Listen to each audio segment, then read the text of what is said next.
Welcome. It's Bible Nuts and Bolts with the Bellbrook Presbyterian Church.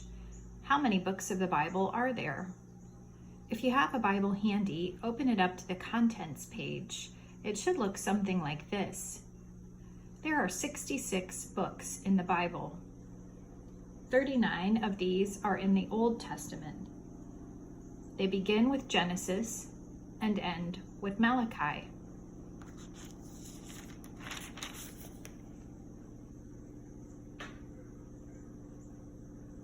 "27 of the books are in the New Testament.